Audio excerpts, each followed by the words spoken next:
Mtakatifu anasema pia, in the society we must also advocate for justice. We must also advocate for justice. Wale wanaonyimwa haki zao tuwatetee. In the past few weeks in our country, there has been a lot of that cry of our young people who are being abducted. They are being denied of their right to speak. The only mistake is that they spoke. You know, that's the mistake they did. They spoke. They said something that somebody somewhere was not pleasant with. And the only easy way is to eradicate them. Maybe to go and torture them, or go and do other nasty things, warn them, intimidate them, so that they cannot do it again. No. The Holy Father says we must advocate for justice. And this country has fought for justice for a long, long time. Tumekuwa tukipigania haki. Hawa viongozi wetu wamekuja wakituonesha kwamba wataboresha hali ya maisha ya mwanadamu na mwananchi wa Kenya. Kumbe ni kasumba tu. But we also have to look at it now and say, we are the people who elect these characters. We are the people who elect these characters. Maybe we have learned our lessons. Maybe we have learned our lessons. But we must not forget to fight for those who are suffering. Wengine wanasema, how can you abduct yourself? You know? How can you abduct yourself? Wewe ukiimba leo, kesho asubuhi itafika utakuwa umepatikana. But these ones tunaambiwa hatujui, wanashikwa na watu hatujui. So who should know? We presume the government that should know where these people are. The parents are crying for justice. They want their children. We as a nation, we don't know. It could be you tomorrow. It could be you. We don't want to live in a country of fear. Those days of living with fear are gone. Unajua kuna wakati ambapo ulikuwa hata ukisikiza BBC unaisikizia kwa brangeti ndani. Ili hata yule mwenzako asisikie unasikia wapi. Kwa sababu hata ungesikika unasikiza mambo ya siasa ama mambo ya kupigania haki ungewekwa ndani. Those days are gone. True leadership is about listening. Listen to what the people are saying. Don't fear.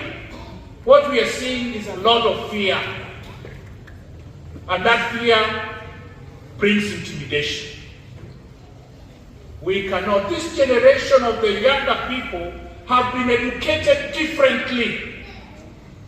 They have been educated to ask, why do we change our systems of education? We are sharpening this younger generation. They will ask you questions. Okay? But daddy hii ni nini? Daddy hii ni ya kufanyia nini? So if they're asking us today in leadership, it can be government, it can be the church, that is the generation that we have brought up. So we should really be able to listen to them. The younger generation of the Gen Z has a right. Whatever they are talking about what is hurting them. They are talking about what they are feeling in their lives today. We are not giving them hope. That is a simple thing. We are not giving them hope. Why do you tell your kid to go to school today and his brother or sister went to the university, they are just loitering around with their certificate, not knowing what to do? Are you giving hope to the younger generation? These are the questions that we should be asking ourselves as a nation. And this is what we are called as pilgrims of hope. Let us bring hope in our society. Let us pray for hope, that our leadership may understand that they have a role. We also in the church understand our role and be able to exercise it without intimidation and fear. So let us pray together as pilgrims of hope, that this year may bring a new life to a country that sometimes seems to be moving in darkness. we don't know what is lying ahead of us. Let us pray and bring hope.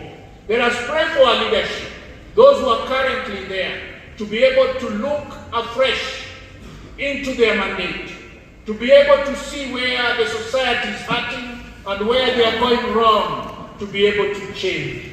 A Jubilee time is a time to change.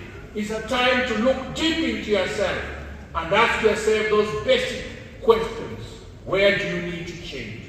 And that is how hope is brought to the people. Christ is our hope. And we still believe if we hold firm on him, he's going to guide us and he's going to lead us into the true life, the life that Christ himself was sent by God the Father to bring to us. Today we are celebrating also Epiphany, where the Magi have brought their gifts to the child Jesus. Let us pray for that newness of life. There is no gift that God can give us other than Christ himself, who is going to bring that new hope into our lives. Let us embrace Christ, let us put on Christ, and let us live Christ today and forever. Tumsifu Yesu Kristo.